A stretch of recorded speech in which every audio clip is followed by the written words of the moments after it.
군대 용어로 FM이라는 것이 있습니다. 혹시 군대를 다녀오신 분들은 아실 수 있을 것 같아요. 라디오 주파수가 아니라 필드 매뉴얼, 그러니까 야전 교본을 FM이라고 합니다. 군인들의 전투력 향상을 위해서 이 야전 교본을 기본적으로 우리가 보게 되죠. 기본적인 교과서라고 보면 되실 거예요. 훌륭한 군인이 되기 위해서, 아니 나라를 잘 지키기 위해서 1차적으로 FM, 그 필드 매뉴얼이라는 그 야전 교본을 숙지해야 합니다. 그것을 많이 외워야 돼요. 시험을 봐요.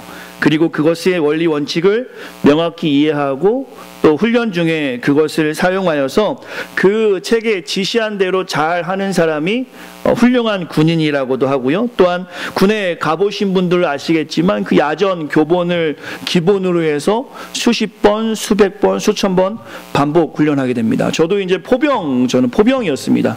차격을 보시면 아시겠지만 포병의 관측병이라는 주특기를 가지고 있었는데요. 전쟁이라면 제가 하는 일은 산에 빠르게 올라가는 일이에요. 그냥 산에 빠르게 올라가서 포가 날라오는 지점을 보고 이야기해주면 우리 포병들이 포를 막 쏘는. 그럼 제가 하는 일은 뭐냐면 짧은 시간 안에 그 산을 올라가는 연습을 하는 거야. 준비 딱 하면 40분 이내, 35분 이내, 30분 이내 이렇게 맞춰서 올라가는 거죠.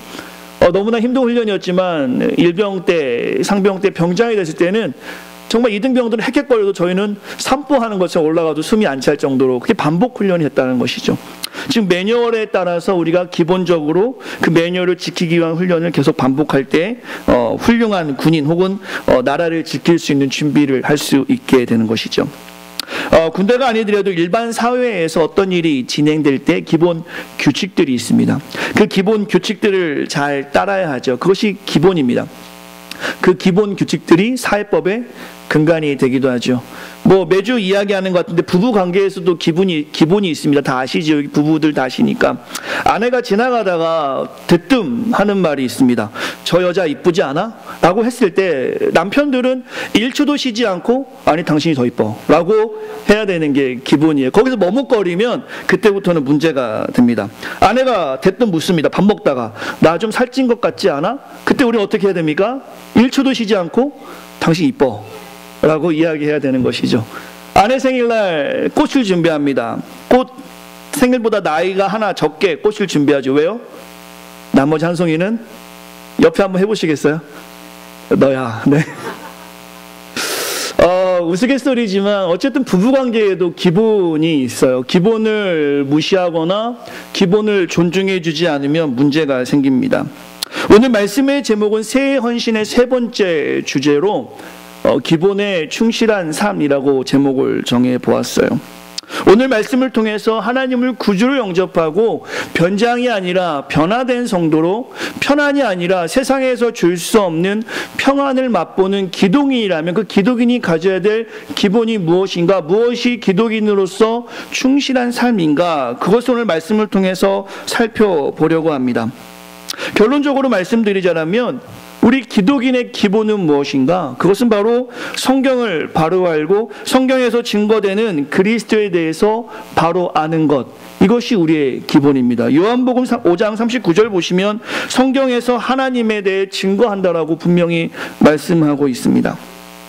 우리 기독인들에게 있어서 기본에 충실한 삶은 바로 knowing God, 하나님을 아는 것입니다. 군인들이 기본을 지키지 않았을 때, 훈련을 게을리했을 때, 혹은 가정에서 부모들이 기본인 자녀들을 잘 돌보지 않을 때, 남편과 아내가 각각의 기본인 역할을 잘 하지 못할 때 엄청난 어려운 일들이 있음을 우리는 알 수 있습니다. 가정이 무너지는 일들도 있을 수 있겠죠. 더 나아가 사회의 리더들이 기본에 입각하여 나라를 이끌어가지 못할 때 일어나는 많은 일들 우리는 경험합니다. 한국에서 일어나는 많은 일들 가운데, 특별히 대형 사고들 가운데 피치 못할 사고라기보다는 인재, 즉 안전 부주의로 인한, 사람의 잘못으로 인한 어려움들 혹은 사고들 우리들 아주 많이 보고 있어요. 이런 안전사고가 계속 끊이지 않는 이유는 무엇이냐면 바로 기본을 소홀히 여기는 사회 풍토에 있습니다. 아마 다 기억하실 것 같아요. 2014년 세월호, 한국에서 세월호가 침몰하는 일이 있었습니다. 3년 전의 일이죠. 그것은 기본에 충실하지 못한 한국 사회의 구조를 그대로 보여주는 사건이었습니다. 관행이 100개가 모이면 사고가 난다는 말이 있는데, 이 관행 저 관행, 원리 원칙 없는 무리한 배의 운행으로 인해서 어느 소중한 분의 딸을, 또 누군가의 듬직한 아들을, 또한 귀여운 손주들을 잃게 되는 비극을 한국은 경험하게 됐죠. 부모의 입장으로, 자녀를 가진 부모의 입장으로 지금도 그 일을 생각하면 아니 저게 무슨 일인가 할 정도로 21세기에 일어나지 말아야 할 일들이 대한민국 중심에서 일어났고, 현재에도 그 일이 완벽하게 해결되어 있지 않습니다. 제가 느끼기에 2014년에 우리가 보았던 세월호는 바로 한국교회의 모습을 고스란히 보여주는 것 같았습니다.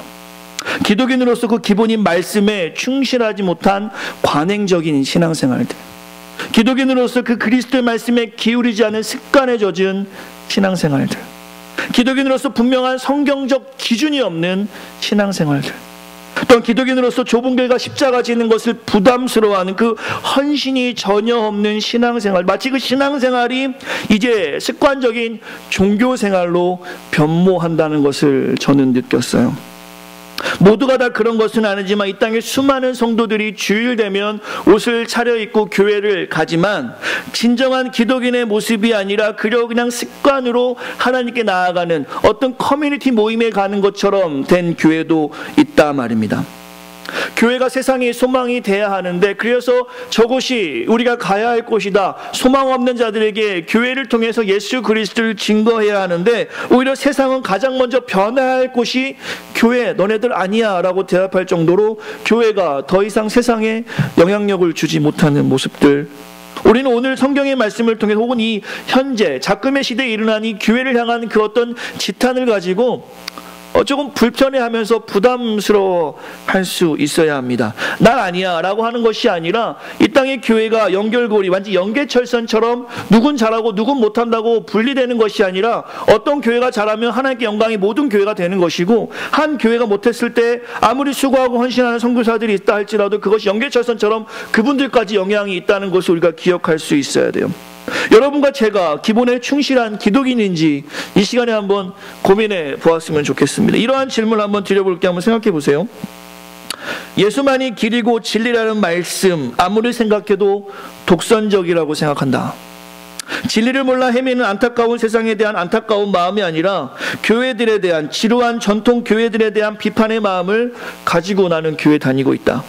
왕따 당하지 않으려고 불신자처럼 행동한다. 성경보다 나는 유명 인사의 말에 더 영향을 받는다. 앞선 질문은 기독인 우리, 그리스도인 우리가 하나님을 잘 알지 못할 때 나타날 수 있는 영적인 의문들입니다. 예수만이 정말 길이고 진리고 이것은 너무 독선적인 거 아니야 라고 생각하는 사람들이 있단 말이죠. 정말 그렇습니까? 그렇지 않습니다. 요한복음 14장 6절 말씀에 보시면 오직 주님만이 한 길이라고 분명히 말씀하고 있습니다. 다만 이것을 잘 전하지 못하는 이 땅의 교회에 문제가 있는 것이죠. 진리를 몰라 헤매는 안타까운 세상에 대한 안타까움이 아니라 교회에 대한 비판의 마음을 가지고 교회를 다니고 있다. 아니죠. 정말 교회의 안타까운 마음을 가지고 있다라면 에베소 1장 23절의 말씀을 기억하는 것처럼 우리가 소속된 주님의 몸된 교회를 위해서, 가족을 위해 기도하는 것처럼, 아버지가 문제가 있다고 해서 아버지를 비판하는 것이 아니라 아버지를 품고 기도하는 자식의 성숙한 마음처럼 이 땅의 교회가 정말 문제가 있다면 교회를 품고 기도할 수 있는 성숙함이 우리에게 필요합니다. 세상을 품고 기도해야겠죠. 왕따 당하지 않으려고 불신자처럼 신앙생활한다. 그렇지 않습니다. 마태복음 10장에 보시면 우리를 자기 십자가를 지고 따르라고 말씀하고 있어요. 이 십자가는 좁은 길입니다. 이 십자가는 좁은 길이고 외로울 수 있는 길이에요. 어쩔 수 없단 말이에요. 그러나 주님을 닮은 그 성품으로 그 십자가를 질 때 그 성품, 낮아짐, 용서, 사랑, 희생을 우리가 갖고 있다라면 왕따가 아니라 오히려 신뢰받는 크리스찬으로 우리는 살아갈 수 있을 것입니다. 성경보다 유명인사의 말에 더 영향을 받는다. 그렇지 않습니다. 오직 주님만이 우리의 소망이며 이 땅의 모든 문제의 해결은 오직 예수 그리스도입니다. 믿으십니까? 이러한 답을 우리가 명확히 선포하지 못하고 남들이 이야기하는 것을 그냥 듣고 그런가 보다 할 때 이 땅의 교회들은 영적인 세월호와 같은 영적인 참사를 맛볼 수 있다라는 것이죠. 오늘 본문 보시겠습니다. 17절에 보시면 우리 주님께서는 수치라는 단어를 사용하세요. 저는 설교할 때 본문을 좀 많이 보는 방법을 사용하고 이 성도님들 그 성경을 계속 같이 보시면서 나아갔으면 좋겠고요. 17절의 말씀을 우리 같이 읽을 수 있을까요? 한번 42장 17절 말씀 혹시 있을까요? 있으면 앞에 띄워주시, 없으면 같이 저랑 읽겠습니다. 같이 17절 읽겠습니다. 시작. 조각한 우상을 의지하며 부어 만든 우상을 향하여 너희는 우리의 신이라 하는 자는 물리침을 받아 크게 수치를 당하리라. 우리가 주님을 잘 몰라서 세상에 주님을 잘 전하지도 못하고 또는 주님도 믿고 세상도 믿는 양발을 거친 머뭇거리는 상태의 삶을 산다면 교회는 영적인 참사, 오늘 성경에서 말씀하시는 것처럼 수치당하는 일을 할 것이고 그 수치를 당할 때 주님은 그냥 내버려 두시는 것입니다. 이 땅에 영적인 참사가 일어나지 않았으면 좋겠어요. 다시는 대한민국에 세월호와 같은 일이 일어나지 않기를 바라는 마음으로 지금 대한민국이 점점 좋아질 것입니다. 저는 교회도 그래요. 다시는 이 땅의 교회에 그런 일이 일어나지 않기를, 성경에서 말씀하시는 것처럼 수치라는 단어가 한국 교회 혹은 우리 교회와 우리의 삶과는 무관한 단어가 되었으면 좋겠어요. 그러기 위해서 오늘 우리는 기본으로 돌아갈 필요성을 느껴야 합니다. 이것은 우리만을 위해서가 아니라 이 땅의 교회를 위해서 2018년 저와 여러분들이 새로운 시작을 합니다. 저도 새로운 시작을 하고요. 여러분들도 분명한 새로운 시작이 있습니다. 학년이 올라가시는 분들, 또한 논문 준비 가운데 진행이 수월하게 되시거나 또 여러 가지 다음 과정을 겪으시는 분들, 또한 졸업을 앞두고 앞에 진로를 위해서 여러 가지 어플라이를 해야 할 준비를 하시는 분들, 이 자리에는 새로운 시작을 위해서 2018년 많은 일들 하실 텐데 먼저 우리가 해야 할 일은 무엇이냐면 지난주에 말씀을 나눈 것처럼 하나님은 우리가 무엇이 필요한지, 우리가 무엇을 원하는지 다 알고 계세요. 우리가 정말 하나님의 진정한 제자로서 우리가 살아가고 있는지에 대한 1월 달에 이 점검이 우리에게 필요하다라는 것이죠. 오늘 이 시간이 그러한 시간 됐으면 좋겠으며 또한 우리뿐만 아니라 좀 전에 말씀드렸던 것처럼 이 땅의 교회가 그러하였으면 좋겠어요. 이 샴페인에 있는 교회들이 한국 사람들 참 많이 온다고 하는데 제가 흔히 있는 교회도 한 4-5개 교회를 집어보니까 수많은 한국 사람들이 오지만 교회 다니는 분들은 10%가 안 되는 것 같아요. 20%가 안 되는 것 같아요. 비율상으로는 참 많은 숫자일 수 있지만 우리 성도님들 아시겠지만 유학생들 공부하고 난 다음에 참 외롭습니다. 소망이 필요할 때 참 많아요. 그들에게 교회가 복음을 잘 전하지 못하고 혹은 교회가 예수 그리스도를 잘 나타내지 못해서 그들이 그들의 외로움과 그들의 불편함과 비움을 다른 것으로 채운다라면 우리는 역할을 잘 하지 못하는 거예요. 오늘 우리가 우리 삶을 돌아보는 것은 우리만을 위해서가 아니라 이 땅의 교회를 위해서 같이 해야 될 기도 제목이라는 것이죠. 오늘 같이 본문 보겠습니다. 오늘 본문은 42장 말씀입니다. 그러나 41장을 보시면 이사야 선지자를 통해서 메시아가 임하실 것을 예고하는 장면이 41장이에요. 그리고 42장에서는 오늘 우리가 함께 본 본문인데요.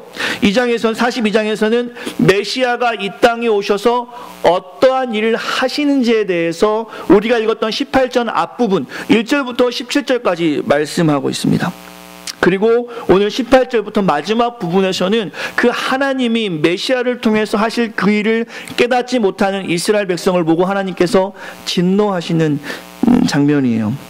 오늘 본문이 이사야 42장 18절과 20절 말씀, 18절, 19절, 20절을 잠시 한 번 더 제가 읽도록 하겠습니다. 18절부터 제가 읽지요. 너희 못 듣는 자들아 들으라. 너희 맹인들아 밝히 보라.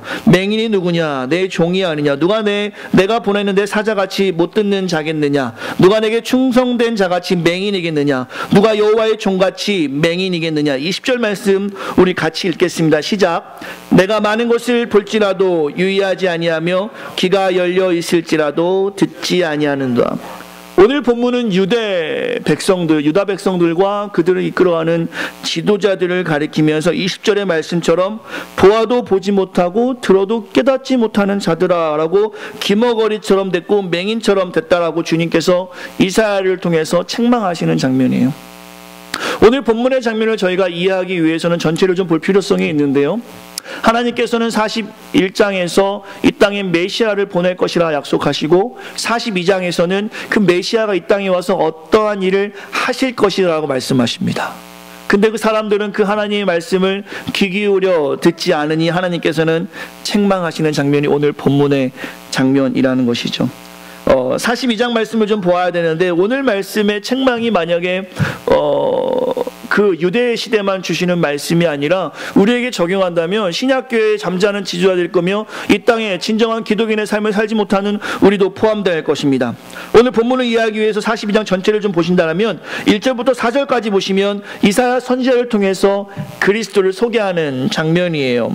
이 땅에 정의를 베푸시는 분을 보내시겠다는 것입니다. 그리스도께서 오셔서 구원 사역을 감당하시겠다는 것이에요. 3절 말씀 혹시 성경을 띄워줄 수 있으면 띄워주시면 같이 보면 좋을 것 같습니다. 같이 읽겠습니다. 주님이 오셔서 이 땅에서 이러한 일을 하시고자 오신 것입니다. 3절 말씀 같이 읽겠습니다. 시작. 진실로 정의를 시행할 것이며. 아멘.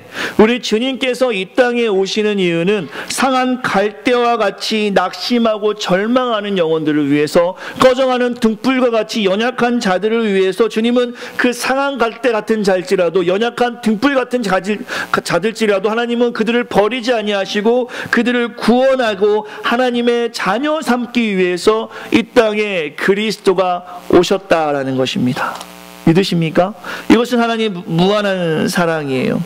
이 말씀이 소망 없는 자들에게는 분명한 소망이 될 것입니다. 특별히 이곳에 유학을 온 유학생들과 우리 조국 대한민국 교회에 있는 청년들에게 주고 싶은 말씀인데, 저는 이 3절에 상한 갈대를 꺾지 아니하시면 꺼져가는 등불도 끄지 아니하시는 그 하나님의 놀라운 섭리가 우리 새생명교회를 통해서 이 지역에 오는 수많은 청년들에게, 혹은 복음을 몰라 세상 것이 다인지 알고 편안하게 살기 위해서 남한테 상처 주며 살아가는 수많은 사람들에게 이 말씀으로 위로하며 이 말씀으로 복음을 전하고 싶습니다. 사랑하는 성도 여러분, 하나님께서 이 땅에 그리스도를 보내주신 이유는 상한 갈대와 같은 자들을 보호하시기 위해서, 꺼져가는 등불과 같은 자들을 보호하시기 위해서 그리스도를 이 땅에 보내주시고 우리를 하나님의 자녀 삼아 주신 것입니다. 우리에게 이 약속을 하신 것이에요. 너희들을 버리지 않겠다.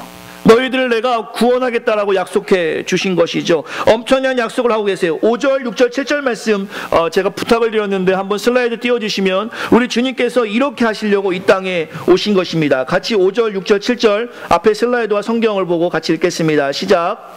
하늘을 창조하시고 땅과 그 소산을 내시며 땅 위의 백성에게 호흡을 주시며 땅에 행하는 자에게 영을 주시는 하나님 여호와께서 이같이 말씀하시되, 나 여호와가 의로 너를 불렀은즉 내가 내 손을 잡아 너를 보호하며 너를 세워 백성의 언약과 이방의 빛이 되게 하리니. 7절입니다.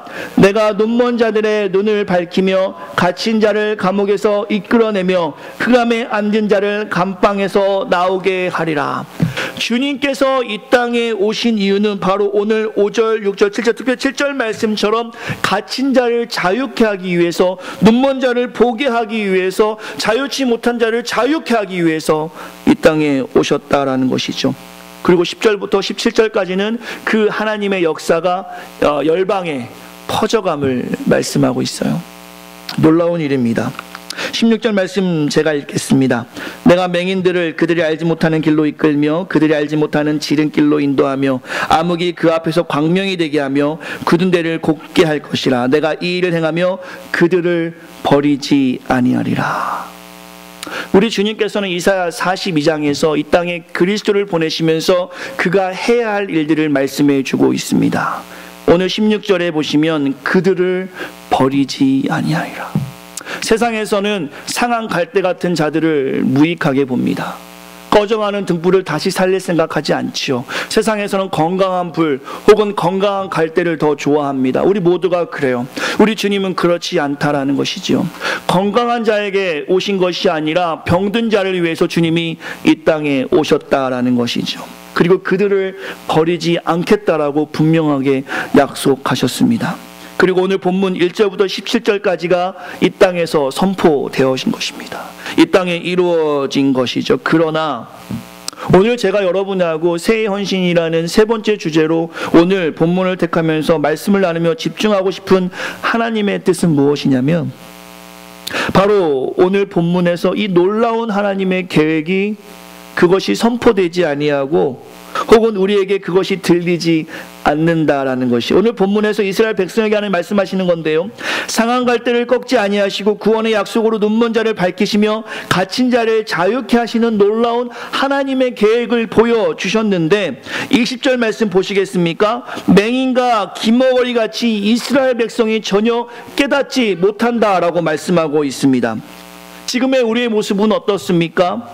하나님의 약속을 우리는 알고 있습니다. 성경을 통해서 하나님의 놀라운 계획들을 우리는 보고 있습니다. 아니, 지난 시간을 돌아보면 때마다 일마다 도우시는 하나님의 역사가 분명히 우리 삶 가운데 있었어요. 근데 우리를 보면 그 하나님의 은혜를 기억하다가도 지금 당장 어렵고 힘든 일이 생길 때마다 주님께, 주님 보여주세요. 주님 이번 한 번만 좀 확신을 주세요. 하나님 이번에 한 번 좀 도와주시면 제가 힘을 내서 하겠습니다라고 우리가 얼마나 많이 그동안에 하나님의 은혜가 분명히 있음에도 불구하고 성경에서 하나님의 은혜, 오직 은혜를 우리에게 수도 없이 말씀해 줌에도 불구하고 여전히 우리는 못난 자아가 우리의 삶의 주인이 되어서 여전히 보여달라고 마치 어린아이와 같이 때를 쓰는 모습들 우리 발견하게 됩니다.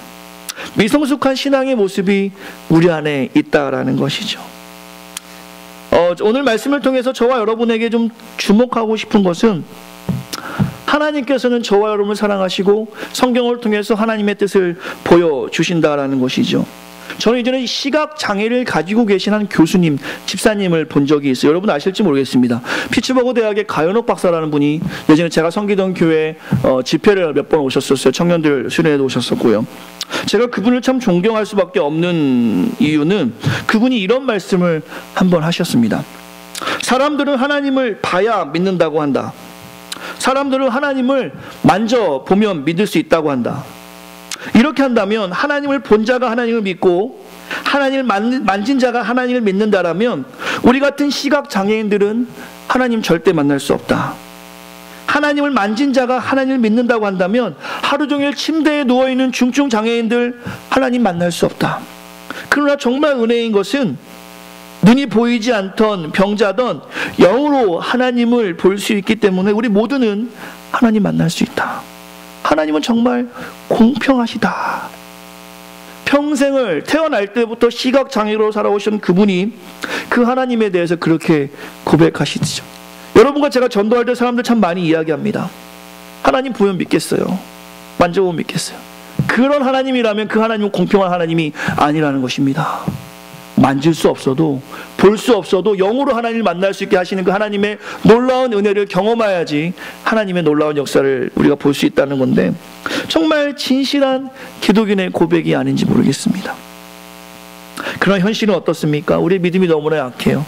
좀 전에 말씀드렸던 것처럼 우리가 많은 은혜 경험하고 살아왔는데 이 땅의 교회가 참 하나님의 한량없는 은혜를 경험하며 정말 이 땅에서 너무나 부족함 없이 우리가 살아가고 있는데 날마다 하나님과 교감하면서 하나님을 보고 있음에도 하나님의 그 은혜를 잊을 때가 얼마나 많은지 모릅니다. 아니면 얼마나 쉽게 신앙을 포기하는지 몰라요.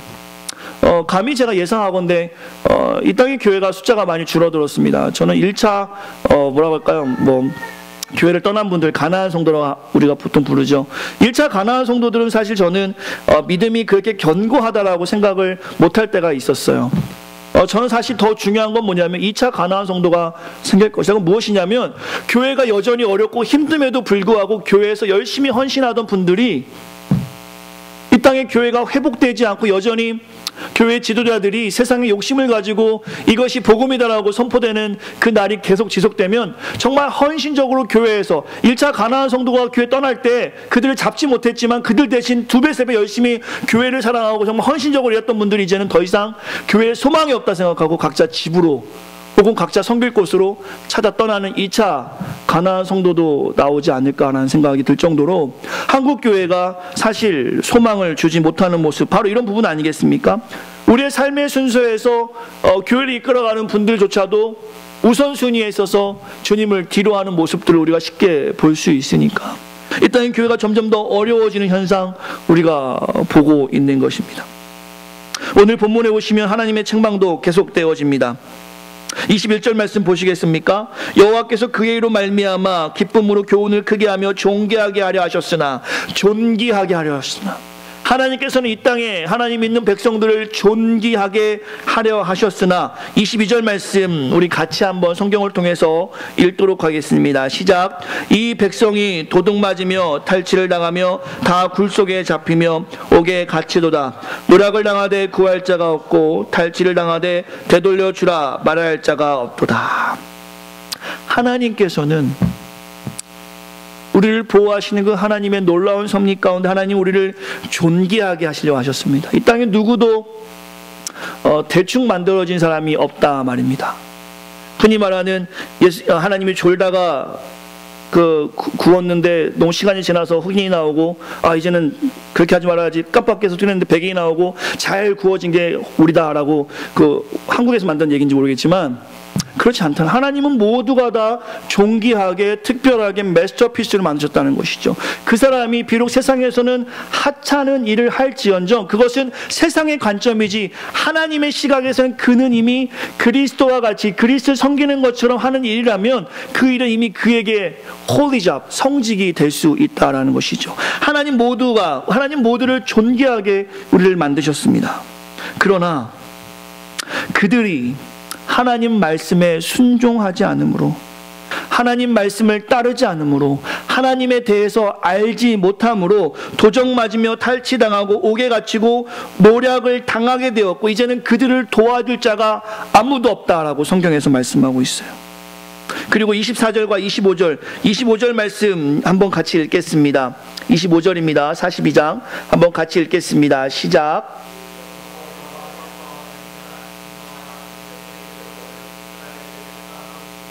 그 사방에서 불타오르나 깨닫지 못하며 몸이 타나 마음에 두지 아니하는도다. 몸이 타고 있는데 그것을 깨닫지 못한다.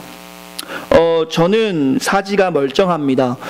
그래서 가시가 하나 찔려도 아픈지 금방 알아요. 근데 손발이 마비된 분들은 거기에 뜨거운 것이 닿아도 느끼지 못해요. 그래서 되게 주의를 많이 해야 된다는 이야기 제가 들었습니다. 바로 둔감해진 것이죠. 저와 여러분도 영적으로 민감해졌다라면 지금 이 진노의 어떤 메시지, 어떤 하나님의 심판의 메시지를 들을 때 내가 과연 지금 잘하고 있는가 혹은 그 불에 타고 있는 모습이 느껴질 거예요. 얼른 그것이 나올 것입니다. 하지만 오늘 이스라엘 백성들이 얼마나 영적으로 둔감했냐면 25절처럼 불타오르나 깨닫지 못한다. 몸이 타나 마음에 두지 않는 그들이 이미 불타오르고 있는데 경험되어지지 않는 깨닫지 못한다라고 주님께서 말씀하시면서 이것을 심판으로 그들에게 내리시겠다라고 말씀하고 있는 것입니다. 깨닫지 못하는 영적인 상태가 이스라엘에게 있던 것이죠. 사랑하는 성도 여러분, 오늘 본문인 42장 7절 말씀을 다시 묵상했으면 좋겠어요. 원래 우리는 보지 못하는 상태였습니다. 원래 우리는 갇힌 자였어요. 자유하지 못하였고 원래 우리는 어둠 속에 있기 때문에 밝은 곳을 볼 수 없는 자들이었습니다. 하지만 하나님의 은혜 가운데 하나님께서 우리를 불러내시고 우리를 구원해 주셔서 이제 눈먼 자가 자유케 됐으며 갇힌 자가 자유케 되고 눈먼 자가 보게 되는 역사를 경험하게 된 것이죠. 오늘 본문의 말씀에서 우리가 집중해야 될 것은 이렇게 하나님의 은혜, 저 42장 7절의 말씀처럼 갇힌 자가 자유케 됐더라는 그 놀라운 은혜를 경험한 우리라면 이제 기독인으로서 우리는 살아가는 기본이 있어야 한다는 것을 말씀하고 있는 것인데 그것은 무엇이냐면 오늘 성경에서는 하나님의 말씀의 순종을 우리에게 말씀하고 있습니다. 우리가 하나님의 책망을 알지 못해서 세상보다 더 세상처럼 살아간다면 오늘 본문의 25절의 그 심판이 이 땅의 교회에게 있게 된다라는 것이죠. 하나님의 경고의 메시지가 오늘 우리에게 도전이 되기를 간절히 축원합니다. 기독인으로서 기본에 충실해야 하는데 그것은 무엇이냐면 하나님을 알기에 힘쓰고 그 말씀에 순종하는 것이겠죠. 로마서 3장 23절의 말씀을 기억합니다. 우리가 죄인이어서 하나님의 영광에 이르지 못했어요. 그러나 그리스도께서 로마서 5장 1절 말씀에 이 땅에 오셔서 하나님과 화평을 이루게 하셨습니다. 감히 하나님을 고개 들고 나아갈 수 없는 죄인의 모습, 하나님의 그 크신 영광에 참여할 수 없는 죄인들의 모습이었는데 그리스도가 이 땅에 오심으로 하나님과 우리 사이의 중보자가 되셔서 이제 우리 가운데 화평을 이루어 주셨다라는 것이죠. 그래서 우리가 하나님을 우리의 아버지로 고백합니다. 그리고 세상 사람들은 우리를 그리스도인 혹은 기독인이라고 그래서 일컫는 거예요. 우리가 주님을 아버지라고 일컫지 않는다면 세상은 우리에게 기독인이라고 말하지 않을 겁니다. 우리를 크리스찬이라고 말하는 이유는 바로 우리가 그 삶의 고백에서 하나님의 은혜를 고백하는 모습을 보이기 때문에 세상은 우리에게 기독인이라고 말하는 것이겠죠. 우리의 죄 때문에 그리스도가 죽으시고 우리를 의롭다 하기 위해서 그가 다시 살아나셨습니다. 이것이 우리의 신앙 고백이고 이것을 위해서 날마다 우리는 주 안에 거해야 된다는 것이죠. 이 땅의 교회가 오늘 본문과 같은 책망을 받는 것이 느껴지십니까? 여전히 오늘 본문처럼 이 땅의 교회가 몸이 타고 있는데 깨닫지 못하는 건 아닐까요? 하나님의 택한 백성인 우리가 교회가 매우 큰 어려움을 당하고 있는데 우리도 똑같이 그 교회를 비판하며 원망하고 있지는 않습니까? 배가 지금 기울어지고 있습니다. 아무것도 하지 않고 그냥 바라만 보고 있는 우리의 심령의 상태는 아닌지요. 우리는 기독인입니다.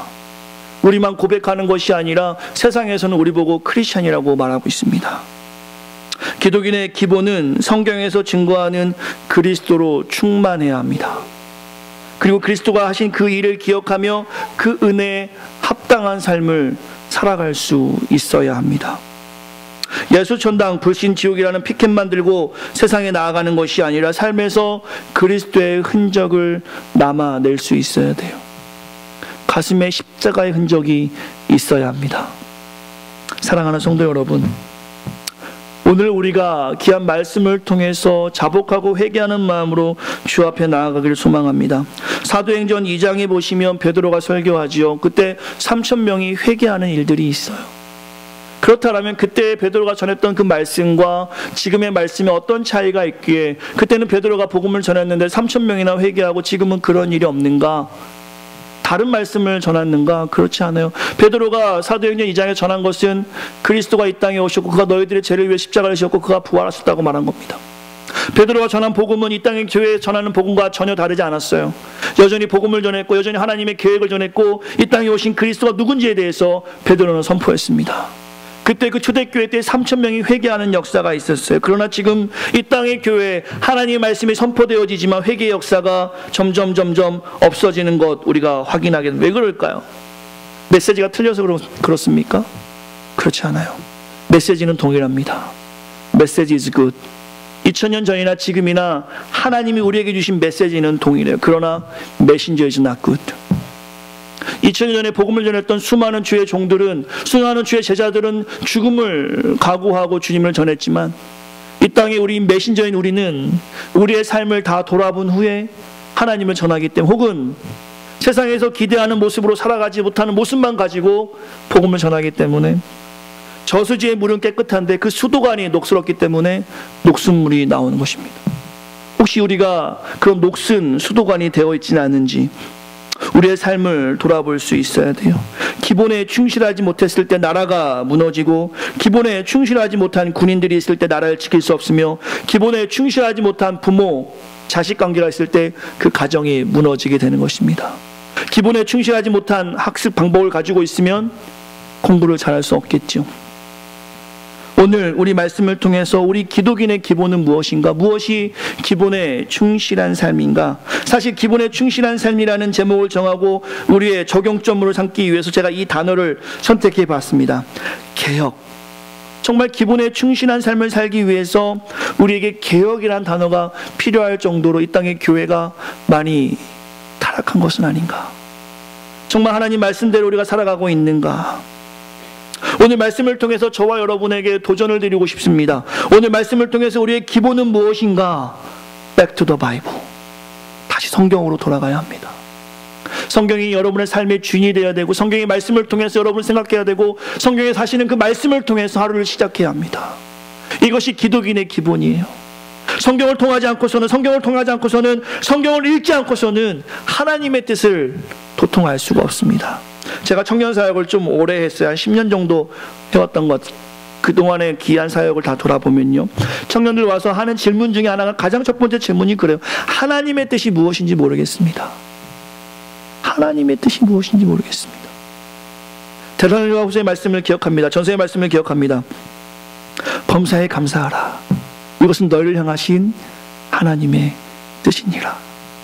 이미 하나님께서 우리 날마다 우리 삶에서 일어나는 모든 일 가운데 감사하라라고 말씀하고 있습니다. 하나님의 뜻을 성경을 통해서 분명하게 우리에게 말씀해 주셨음에도 불구하고 우리는 날마다 하나님의 뜻을 구하는 그런 미숙한 신앙으로 살아간단 말입니다. 사랑하는 성도 여러분, 오늘 말씀을 통해서 이 책망이 우리와 상관없는 책망이 되기를 간절히 소망합니다. 이스라엘에게 주셨던 이 이사야 42장에 나오는 그 놀라운 심판의 역사들이 우리 새생명교회와는 전혀 상관없고, 이 땅의 교회와는 전혀 상관없고, 우리가 섬기는 조국 대한민국 교회와 전혀 상관없는 우리 이 땅의 교회가 회복의 역사가 일어나기를 간절히 축원합니다. 그러기 위해서 오늘 삶에서 적용해야 될 것은 딱 한 가지입니다. 따라하겠습니다. 우리는 그리스도를 알기에 힘써야 합니다. 여러분이 하나님 얼마나 아십니까? 성경이 하나님 말씀이고 그 말씀이 그리스도를 증거하고 있는데요, 이런 질문 해볼까요? 성경 얼마나 보십니까? 성경이 하나님의 뜻인데 하나님의 뜻을 구하면서 성경 보지 않는 이유는 무엇입니까? 일주일이 하루가 24시간이면 일주일이 168시간입니다. 그 168시간 동안에 얼마나 성경을 보시고 얼마나 하나님 알기에 힘쓰십니까? 요한복음 17장 3절에 보시면 영생에 대해서 말씀하고 있습니다.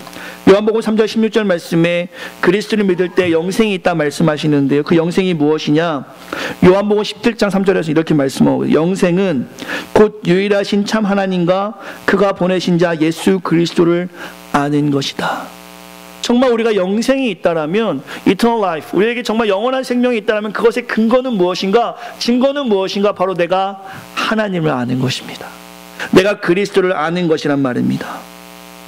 이 땅의 교회가 기본에 충실하지 못하니까 교회는 점점 더 약화되어 있는, 겉은 커갑니다.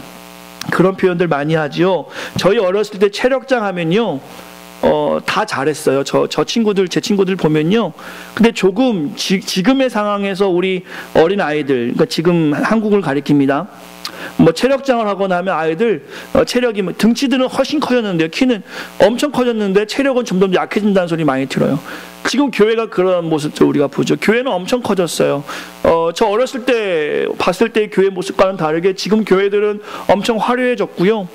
정말 교회가 많이 커졌고 좋아졌어요. 그러나 정말 우리가 어렸을 때 저희 부모님들처럼, 혹은 120년 전에 이 땅에 복음이 들어왔을 때 목숨을 걸고 신앙생활했던 수많은 믿음의 선배들처럼 이 땅의 교회가 헌신하며 그 말씀대로 살아가려고 부단히 노력하고 있는가? 정말 이 땅의 교회들이 그렇게 살아가고 있는가? 우리가 한번 질문해 볼 수 있어야 되지 않겠습니까? 교회가 이렇게 많은데 왜 대한민국은 점점 더 흔히 말하는 갑질이라는 일들이 많아지는 것일까? 왜 예수님이 가르쳐 주신 희생과 용서와 섬김과 사랑은 눈을 씻고 찾아봐도 교회에서는 볼 수 없는 것일까? 세상에서 상식으로도 하지 않는 그 대를 이어서 하는 그런 일들을 왜 교회는 여전히 하고 있을까? 십자가를 나눠지는 것이기 때문에? 저는 그렇지 않다라고 생각해요. 세상은 점점 더 상식적이 되어가고, 아니 엄밀히 얘기하면 세상은 오히려 교회가 상식이어서 세상이 교회를 바라본 적이 있었는데, 지금은 오히려 세상은 점점 더 상식적이 되어가고 세금을 내기 위해서 혹은 여러 가지 정직하게 살기 위해서 각 회사들은 감사의 제도를 통해 여러 가지 제도를 통해서 명확하게 하고 있는데, 오히려 더 철저하게 하고 있는데, 교회는 주먹구구식으로 점점 커지면 커질수록 왜 그럴까? 바로 진실한 기독인들이 기본에 충실하지 못하는 모습이 드러나고 있는 것은 아닐까? 세월호가 왜 침몰했습니까? 기본을 지켰다라면 그 세월호는 그날 바다에 나갈 수 없는 배였습니다. 몇 가지 조사해서 그 배가 나갈 수 없음을 그대로 보고만 했다면 그날 사람들이 죽지 않았어요. 원리 원칙이 어겨지고 관행이 합쳐지니까 그 침몰이 일어난 것입니다. 한국 교회가 그렇다라는 것입니다. 여러분과 제가 오늘 한국교회를 비판하려고 이 자리에 앉아있는 것이 아니라 그렇다면 우리가 어떻게 해야 하는가. 부부관계나 친구관계나 연인과의 관계나 일터에서 보시면 그 관계를 잘 유지하기 위해서 많은 이야기들을 합니다. 오해가 쌓이지 않기 위해서요. 2시간, 3시간, 길게는 10시간도 이야기하죠. 관계가 흐트러지지 않기 위해서 참기도 하고요. 배려하기도 하고요. 또 때로는 손해보기도 합니다. 그 관계가 깨어지지 않게 하기 위해서 많은 시간 헌신합니다. 어찌 은혜를 경험하여 죽은 자 되었던 우리가, 하나님의 은혜로 상한 갈대 같았던 우리가, 꺼져가는 등불 같았던 우리가 하나님이 보호하셔서 이렇게 우리가 하나님의 은혜를 경험하고 있는데 일주일에 1-2시간 예배하는 것으로 내가 하나님을 안다라고 이야기할 수 있겠습니까? 세상 관계에서도 많은 시간을 가지고 서로 알려고 노력하고 있는데 우리의 구세주 되시며 우리의 구원자 되시며 우리의 주인 되시는 그 하나님을 안다라고 하면서 어찌 일주일에 1번 정도 예배하는 것 가지고 하나님을 안다라고 할 수 있을까요? 하나님이 주신 성경도 읽지 않으면서 말입니다. 그러면서 기독인이라고 교회의 약함을 탓할 수 있겠습니까? 내가 그 약하게 하는 근본 원인이 되어 있으면서 말입니다. 사랑하는 성도 여러분, 우리 새생명교회는 정말 잘하는 교회라고 저는 확신해요. 그동안에 하나님의 은혜 가운데 기도도 많이 하셨고 이곳에서 정말 꺼져가는 등불 같았지만 그 등불이 꺼지지 않는 은혜를 경험하신 줄 압니다. 지금도 우리가 타는 그 등불이 팔팔 타는 등불은 아니지만 하나님이 여전히 보호하셔서 그 등불이 꺼지지 않음을 우리는 경험하고 있어요. 그러기 위해서는 그 등불을 계속 유지하시는 그 하나님 앞에서 우리가 나아가기 위해서면 예배에 힘써야 합니다. 성경 보기에 힘써야 하고 기도하기에 힘써야 돼요. 그것은 다 주님을 알기 위한 중요한 과정이라는 것이죠. 올해 여러분, 제가 한 해를 시작하면서 다짐을 한 것들이 있었을 것입니다. 새해 여러분 영적인 다짐을 무엇을 하셨습니까?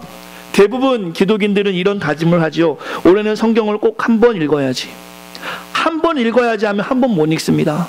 적어도 한 10번 읽어야지 해야 1번 읽습니다. 다시 바꾸셔야 돼요.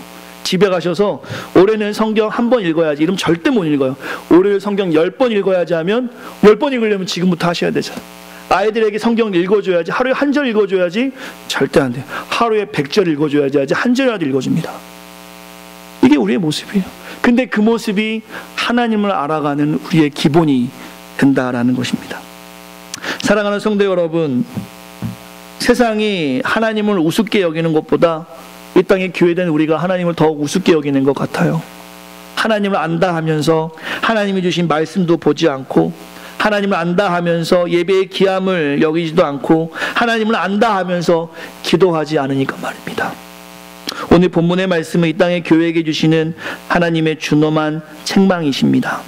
25절 말씀, 그러므로 여호와의 맹렬한 진노와 전쟁의 위력을 이스라엘에게 쏟아 부으시매, 그러므로 너희가 하나님 말씀을 듣지 않고 맹인처럼 사니까, 기먹어처럼 사니까, 그러므로 이제 너희는 몸이 탈 것이다. 이 준엄한 책망이 우리 새생명 교회와는 전혀 상관없는 말씀 되기를 간절히 축원합니다. 그러기 위해서는 기본으로 돌아가셔야 돼요. 그러기 위해서는 기독인의 기본이 무엇인지를 다시 한번 묵상해 보시고 그 back to the basic, back to the Bible, 그 성경으로 다시 돌아갈 수 있는 우리 새생명교회 온 성도가 되시기를 간절히 축원합니다. 성경밖에 없습니다. 하나님 말씀밖에 없습니다. 그 말씀을 믿고 따르고 순종할 때 하나님의 놀라운 계획이 우리에게 있을 줄 믿습니다. 마지막 말씀으로 우리 찬양팀 앞에 나오셔도 좋고요. 기본에 충실한 한 인물을 제가 소개하고 말씀을 마치려고 합니다. 존 워너 메이커라는 분이 있었습니다. 미국의 백화점 창시자로 일컬음을 받았던 분입니다. 필라델피아 출신으로 1866년 미국에서 처음으로 백화점을 창립하신 분이에요. 워너 메이커가 미국에서 손꼽히는 부자가 되었을 중년이 된 무렵에 기자들이 그에게 인터뷰를 했습니다. 지금까지 당신이 투자한 것 중에 가장 성공적인 것이 무엇이었습니까? 라는 한 신문기자의 질문에 워너 메이커가 이렇게 답합니다. 내가 11살 때 2.75불을 주고 산 빨간 성경책입니다. 그 이유는 그 성경이 지금의 나를 만들었습니다. 여러분과 제가 고백해야 될 말씀인 것 같습니다. 디모데후서 3장 16절 17절 말씀 앞에 띄워주시면 같이 읽었으면 좋겠는데요. 근데 한번 같이 읽겠습니다. 시작. 모든 성경은 하나님의 감동으로 된 것으로 교훈과 책망과 바르게 함과 의로 유익하기에 유익하니 이는 하나님의 사람으로 온전하게 하며 모든 선한 일을 행할 능력을 갖추게 하려 함이라. 아멘. 제가 주목하고 싶은 부분은 바로 17절의 말씀입니다. 하나님의 사람으로 온전하게 하며 모든 선한 일을 행할 능력을 갖추게 하려 함이라. 우리가 성경 보지 않으면 선한 능력을 행할 수 없습니다. 하지만 성경을 보고 하나님과 교제하며 날마다 주님과 그 은혜를 경험하는 삶이 된다면 우리가 선한 일 행할 수 있어요. 온전한 기독인으로 살아갈 수 있습니다. 이것이 우리의 기본입니다. 말씀의 결론이죠. 기본에 충실한 삶은 바로 하나님을 알기에 힘쓰는 삶입니다. 2018년 새해 헌신을 위해 나아갈 때 하나님을 더욱더 알아갈 수 있는 우리 모두가 되기를 간절히 축원합니다. 노인과 하나님을 알므로 이 땅에서 기본에 충실한 새 생명 온 성도가 되시기를 간절히 축원합니다. 오늘 찬양 제가 이 땅에 동가서 남과 북이라는 찬양을 같이 하고 싶습니다. 동쪽과 남쪽, 서쪽, 북쪽 어디를 돌아보아도 하나님의 은혜가 필요하지 않은 곳이 없습니다. 이 땅의 교회들이 정말 회개함으로 기본에 충실하여서 정말 하나님이 주시는 그 성령의 충만한 모습을 가지고 살아가기를 소망하는 마음으로 함께 기도하는 마음으로 찬양하고 함께 기도하고 제가 축도로 또 한국 기도로 마치도록 하겠습니다.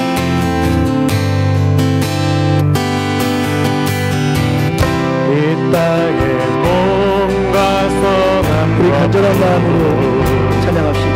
가득한 죄악 용서하소서. 모든 우상들은 무너지고 주님만 높이는 나라 되게 하소서.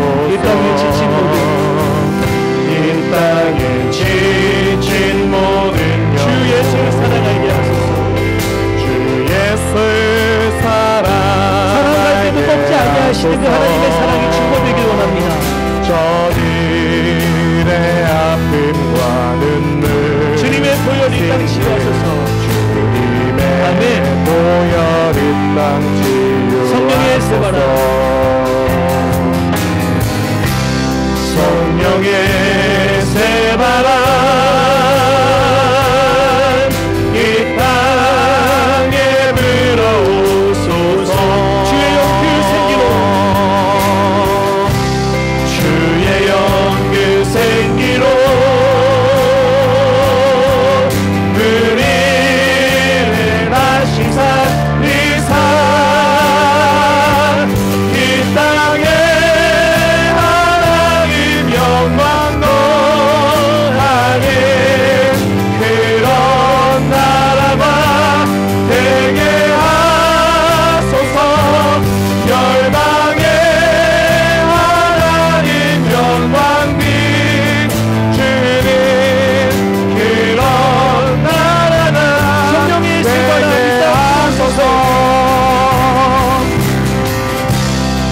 성령의 세바라